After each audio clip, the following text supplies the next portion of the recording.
Барлықтарыңызға қайырлы кеш. Бүгін бізде кешкі асқа оливье салаты.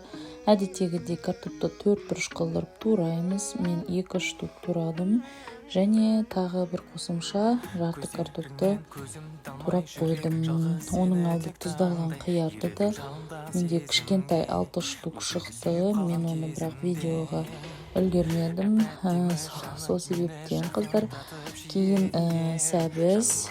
Одан кейін сәбізді бір дана, бір қияр балғын, свежий дейді ғой орысша. 7 дана жұмыртқа, шұжық, жарты шұжық менде, және де укроп. Бәрін біріктіріп, араластырып, мендегі әдіс ол қиярдың суын қосамыз, құйып, ол жаңағындай өте дәмді, соның арқасында шырынды болып шығады. Ас болсын.